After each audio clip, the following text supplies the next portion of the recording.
everyone, my name is Anything Goes Gaming, or Trevor, whichever you prefer, and welcome to another video. Today I'll be talking about my thoughts on the upcoming Fallout game coming to us later this year, Fallout 76. So Fallout 76 has raised a lot of controversy in the short time that we've known about it, and to be honest, if we didn't hear from Todd Howard himself on the stage of E3, or just in general, no one would have believed it. In fact, there was some leaks back in December of last year, I believe, where the name was leaked and everyone kind of just brushed it off because, I mean, no one's going to skip 72 entries into a game, or 71, I guess. Even then, the name of this entry into the Fallout world would have caused many gamers to scratch their heads, doubting the validity of it. Once again, going back to that leak back in December, then whenever we had the teaser announced, people immediately started to speculate about what the game would be. If it was a spin-off similar to Fallout New Vegas, if it was an MMO like the Elder Scrolls Online, or maybe even just a normal Fallout game with the possibility of co-op as an option. And what we got was kind of a little bit of a mix of all of that. It is a spin-off, it's a prequel, it's the earliest date that we've ever seen in a Fallout game, and it will have a story just like every other Fallout game that people love. The big difference is that this one will be all online. There is no option for offline play. But a lot of people are kind of wondering now, the fact that you're doing this more of this sort of share world experience, and you said, hey, you can play solo, but a lot of people were asking me, it's like, can I play offline?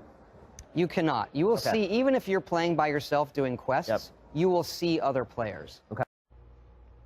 One thing that majority of people were concerned about during the conference when it was mentioned is that all the people that you meet are real people, and this led a lot of people to believe that there wouldn't be a proper story for the game to tell, since there would be no NPC or no human NPCs to give you a quest, which was also said in an interview with Todd Howard that I mentioned earlier in this, or that I showed earlier in this video. That is what Fallout truly is about, the ability to tell great stories that people love. And that is something that will be achieved here just with a little bit of extra spice from other people in the world. And it is going to be different. And that's, I know what Bethesda was going for with this game was a different title altogether. Or not a different title, just a different way of telling the story. Because there is a quest line. One of the main things that I saw feedback was when we say there are no NPCs. Okay, so that's one of the big differences that we really leaned on, which is every character you see is a real person. Yeah. But another concern amongst a lot of players was that if VATS was going to be returning, and this is just something I'm going to touch on real quickly, it is going to be returning, but it's just going to be in real time rather than slow motion as we've seen in previous Fallout games. A lot of people are wondering, VATS obviously in an online environment, how is that going to be accomplished? Still there. Okay, it's so real time. So it's real time VATS. Yeah. Okay. Not slowing time, really? Well, it doesn't slow time. Right, yeah. But it lets you target and pick parts and all of that, but it's in real time. It still works great. Yep. It's different, obviously, because it's real time. Yeah. But the basics of it, which are, well, I'm not that good of a Twitch shooter. Yep. You see some other games.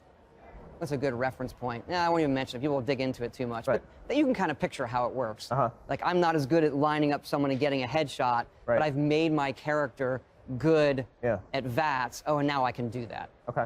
It will be interesting to see how this works when it comes to a situation with PvP. If someone who does use it is going to have the advantage, or if someone who doesn't use it will have the advantage. It's just something we're going to have to see whenever the game comes out on release and whenever they have the beta.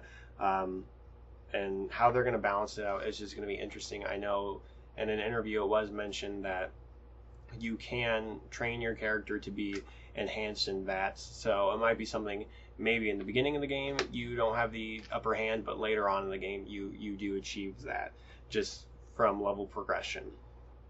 And then another concern for people was about the amount of post-launch support that this game was going to get, because like a lot of online games, some companies stop supporting them after a while, as well as the experience that a solo player might have in the way that you play Fallout. If you don't play with other people, how a solo player might be able to experience this game. And even though this game is purely online in a shared world, you may not have to worry too much about seeing other players. With the map being 4 times the size of what we saw in Fallout 4, and with a server that only has a couple dozen players in it, as stated in the E3 conference, other players may not be a thing that you encounter too often, but when you do see them, you have a few choices of what you can do. You can either ignore them, join them, or fight them, all of which have their own consequences and benefits, as once again stated by Todd Howard in his E3 interview. Running into a gang of raiders, Yeah. those are real players.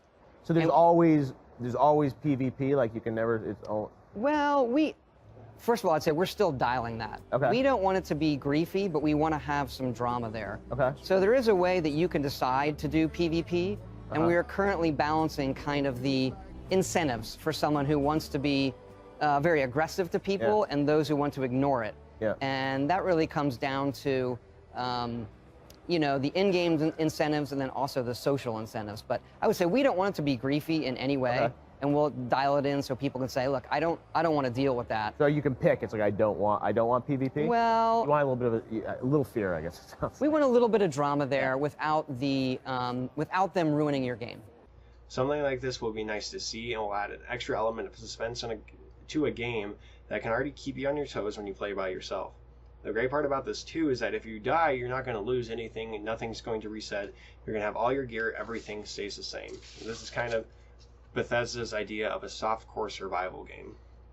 And post-launch content is something that Bethesda is really focused on providing for the players of this game.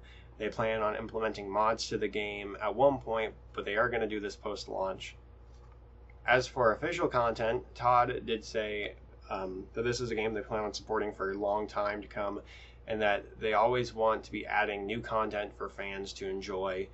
It's something that they plan on constantly implementing into the game. New quests, new stories, new activities for people to do. Do you see this as sort of, you know, a game as a service where there's going to be content, there's going to be end-game raids? I mean, is it like, are you treating it like this, where it's sort of going to continue to evolve over time? Absolutely. You know, with this, there's so much in it. That's the other thing. We always do too much stuff, and there's so much in this game that once we find out, here's what the players like, or here's what they're missing and they want, since we've built a system, our plan is to be adding into the game constantly, tweaking it, and have that, you know, long-term interaction with all of our fans. Now, the fans, I think, want to know about mods in an online environment. You know, it's such a huge part of, you know, your games over the years, BGS. How are you going to treat the idea of mods or user content in this environment? We love mods, and so we are 100% committed to doing that in 76 as well. Okay. We will not be able to do that at launch, though. You know. Overall, I think Fallout 76 is going to be a great and interesting game. We had to wait 7 years between Fallout 3 and Fallout 4. Only 2 years between Fallout 3 and New Vegas, I believe. And no one can really expect a full-fledged Fallout game just 3 years after we had a new one in the mainstream series. Whereas some people may not be able to experience it because of its online-only mode, and that is a bummer. I don't think it's something to shame Bethesda about. They're taking a risk, and it's a risk that a lot of us fans wanted to see for a long time. Maybe not in the style, but we did want to see online play, and we did want to be able to play with our friends. And we finally got that in the Fallout game. In all actuality, it is a really big test, and knowing Bethesda, they won't let us down. Even if it's something that doesn't go too well at launch, it's something that I'm willing to guarantee that they'll make up for it, knowing how they're risking, not necessarily risking Fallout, but they're risking the support of their fans, because they already know a lot of people may not be on board with this entirely. And it's true, not a lot of people are already, but I do think it's something that they're going to achieve and do well, and do whatever they can to make sure that a lot of people enjoy this game. I think Fallout 76 will be a fun game, just like Fallout 3, Fallout 4, and New Vegas, and I support the risk of what they're taking and trying to be outside the box with a Fallout game, rather than just going with the main story RPG that they've done. It's not a Rust, and in my opinion, it's not a Rust or a DayZ clone. It's Fallout with its own quote-unquote soft-core survival experience that is being implemented so that everybody can enjoy the game. Both casual and hardcore players. But for now, guys, this has been Anything Goes Gaming. I hope you enjoyed the video. If you did, please like, comment, and subscribe. And be sure to let me know what you guys think about Fallout 76 down in the comments below. I will see you guys next time.